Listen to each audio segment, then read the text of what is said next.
Bab 4. Pengembangan teori akuntansi sektor publik. Teori akuntansi. Teori akuntansi merupakan suatu penalaran logis untuk mengevaluasi dan mengembangkan praktik akuntansi.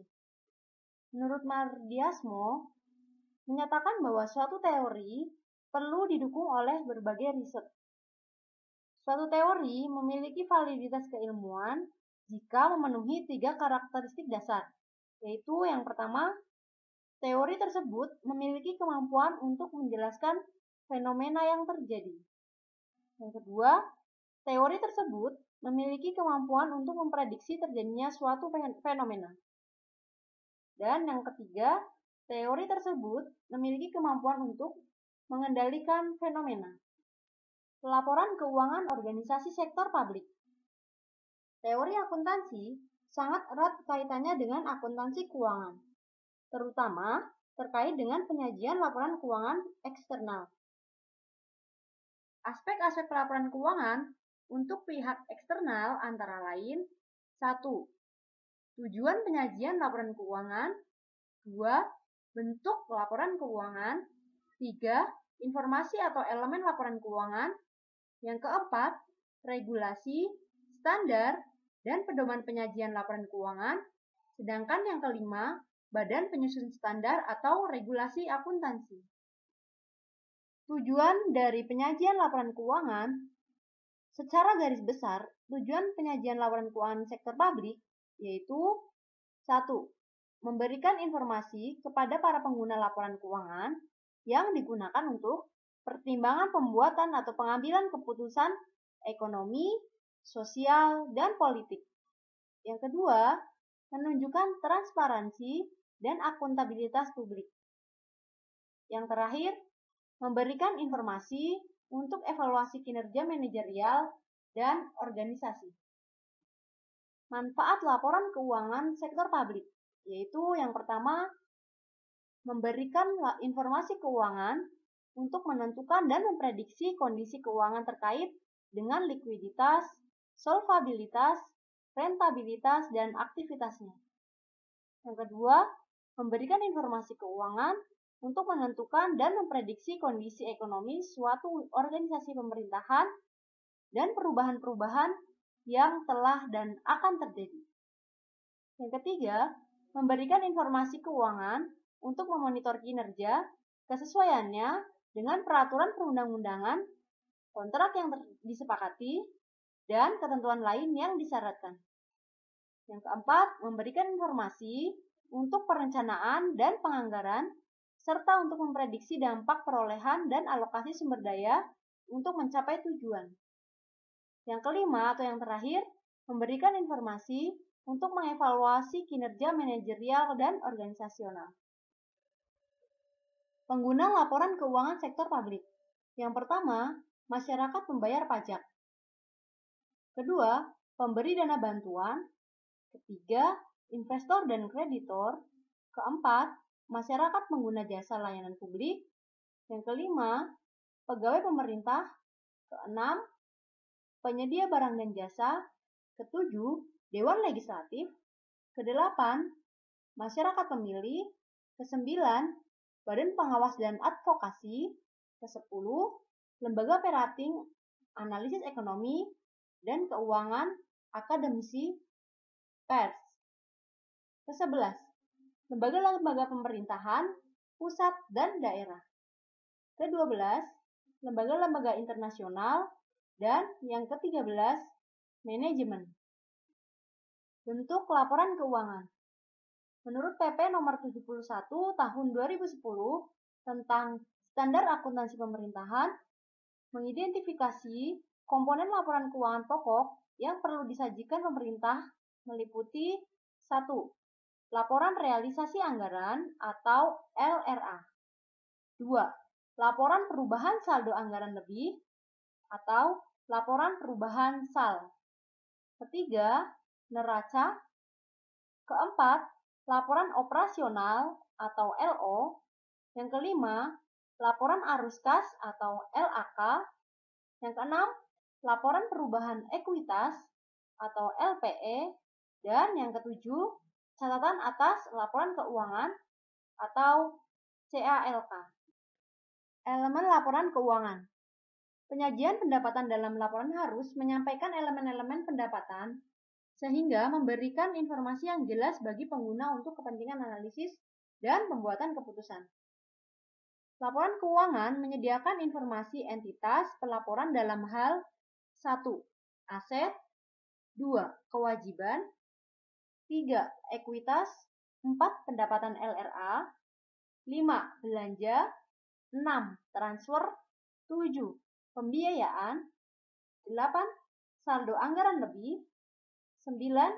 Pendapatan LO, 10. Beban, dan yang 11 arus kas. Regulasi, prinsip, dan standar akuntansi. Laporan keuangan harus sesuai dengan prinsip akuntansi berterima umum atau PABU. PABU merupakan kerangka konseptual yang menjadi pedoman dalam penyusunan dan penyajian laporan keuangan. PABU meliputi standar akuntansi, prinsip akuntansi, pedoman akuntansi, dan praktik akuntansi yang sehat. PABU yang pertama menurut Statement of Auditing Standard atau SAS nomor 69, yaitu untuk entitas non-pemerintahan dan entitas pemerintahan yang berlaku di Amerika. Yang kedua, PABU menurut GASB, Statement nomor 55, yaitu untuk pemerintahan pusat dan daerah. Badan Penyusun Standar dan Regulasi Akuntansi. Agar standar akuntansi yang ditetapkan memiliki legitimasi secara yuridis, keilmuan, maupun praktik, maka standar tersebut perlu dibuat oleh Badan Penyusun Standar dan Regulasi Akuntansi yang memiliki otoritas dan independensi untuk mengeluarkan standar. Yang pertama adalah untuk organisasi bisnis dan non-bisnis atau nirlaba yang bukan merupakan organisasi pemerintahan disusun oleh Ikatan Akuntan Indonesia atau IAI. Yang kedua, untuk organisasi pemerintahan baik pusat maupun daerah disusun oleh Komite Standar Akuntansi Pemerintahan atau KSAP. Asumsi dasar. Asumsi dasar dalam pelaporan keuangan di lingkungan pemerintah adalah anggapan yang diterima sebagai suatu kebenaran tanpa perlu dibuktikan agar standar akuntansi dapat diterapkan. Asumsi dasar dalam laporan keuangan di lingkungan pemerintah terdiri atas 1. Kemandirian entitas, 2. Kesinambungan entitas, 3.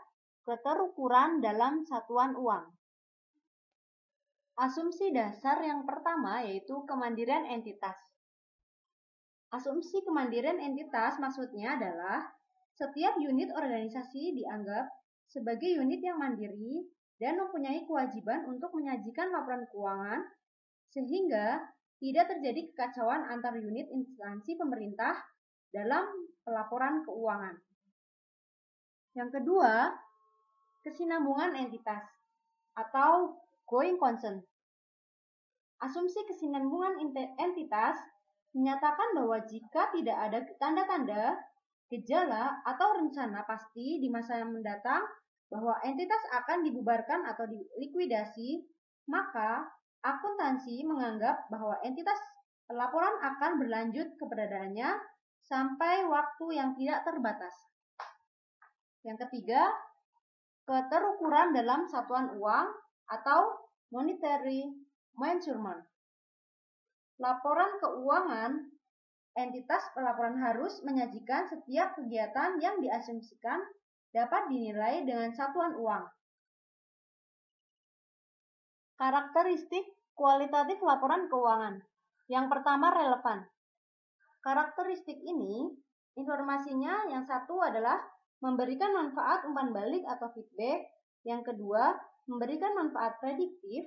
Yang ketiga, disajikan tepat waktu. Yang keempat, lengkap. Karakteristik yang kedua yaitu andal. Karakteristik untuk informasi andal yang pertama adalah penyajiannya jujur. Yang kedua, dapat diverifikasi. Yang ketiga, netralitas. Lalu, karakteristik yang ketiga adalah dapat dibandingkan. Maksudnya adalah informasi yang termuat dalam laporan keuangan akan lebih berguna jika dibandingkan dengan laporan keuangan periode sebelumnya atau laporan keuangan entitas pelaporan lain pada umumnya. Lalu karakteristik yang keempat dapat dipahami. Maksudnya adalah informasi yang disajikan dalam laporan keuangan dapat dipahami oleh pengguna dan dinyatakan dalam bentuk serta istilah yang disesuaikan dengan batas pemahaman para pengguna. Prinsip akuntansi dan pelaporan keuangan pemerintah ada 8. Yang pertama, basis akuntansi. Basis akuntansi yang digunakan dalam laporan keuangan pemerintah adalah basis akrual untuk pengakuan pendapatan, LO, biaya atau belanja, aset, kewajiban, dan ekuitas. Yang kedua, prinsip nilai historis. Maksudnya adalah pencatatan didasarkan pada nilai historis. Yang ketiga, prinsip realisasi. Bagi pemerintah, pendapatan basis kas yang tersedia yang telah diotorisasikan melalui anggaran pemerintah suatu periode akuntansi akan digunakan untuk membayar utang dan belanja pada periode tersebut. Yang keempat, prinsip substansi mengungguli bentuk formal. Maksudnya adalah akuntansi lebih mengutamakan substansi suatu transaksi bukan sekedar aspek legal formalitasnya saja. Informasi akuntansi dimaksudkan untuk menyajikan dengan wajar transaksi serta peristiwa lain yang seharusnya disajikan, sehingga transaksi atau peristiwa lain tersebut perlu dicatat dan disajikan sesuai dengan substansi dan realitas ekonomi dan konsisten. Yang kelima, prinsip periodisitas.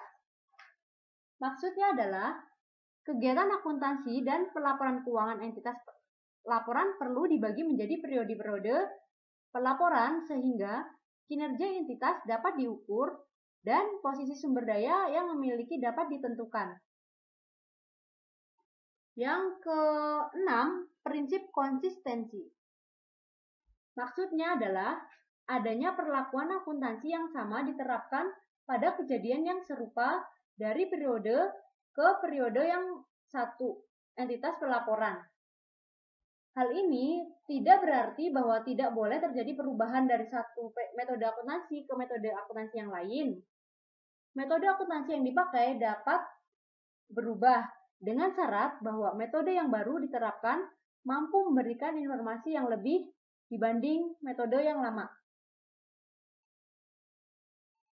7. Prinsip pengungkapan lengkap. Laporan keuangan menyajikan secara lengkap informasi yang dibutuhkan oleh pengguna.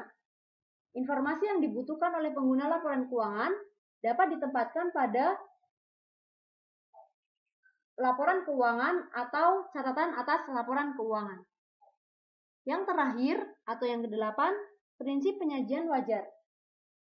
Laporan keuangan menyajikan dengan wajar laporan realisasi anggaran, laporan perubahan saldo anggaran lebih, neraca, laporan operasional, laporan arus kas, laporan perubahan ekuitas, dan catatan atas laporan keuangan.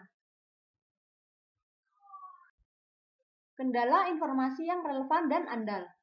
Yang pertama, materialitas. Maksudnya adalah informasi dipandang material apabila kelalaian untuk mencantumkan atau kesalahan dalam mencatat informasi tersebut dapat mempengaruhi keputusan ekonomi pengguna yang diambil atas dasar laporan keuangan. Yang kedua, pertimbangan biaya dan manfaat.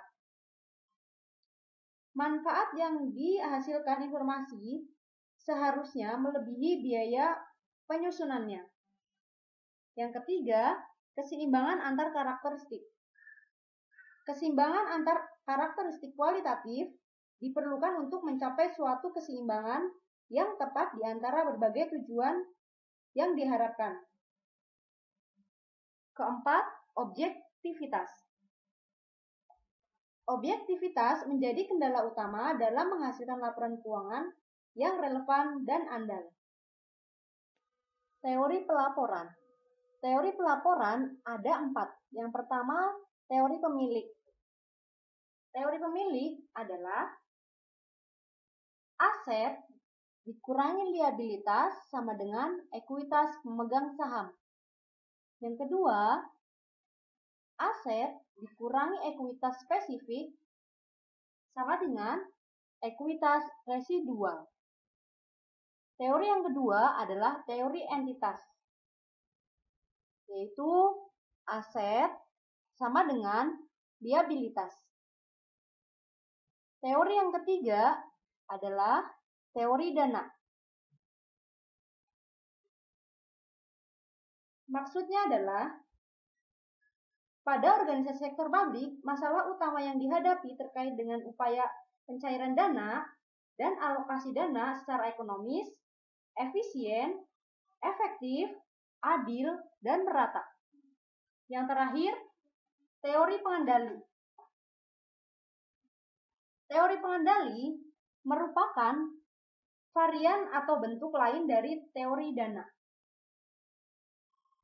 Pengembangan teori akuntansi sektor publik perlu dilakukan untuk memperkaya hasanah ilmu akuntansi dan memperbaiki praktik akuntansi di sektor publik. Berikut ini adalah gambar rangka bangunan teori akuntansi sektor publik. Yang pertama, praktik akuntansi. Yang kedua, standar akuntansi. Yang ketiga, pedoman akuntansi. Yang keempat, teori akuntansi. Kelima, prinsip akuntansi. Keenam, asumsi dasar akuntansi. Ketujuh, postulat akuntansi. Dan yang terakhir, filsafat ilmu. Sekian dan terima kasih.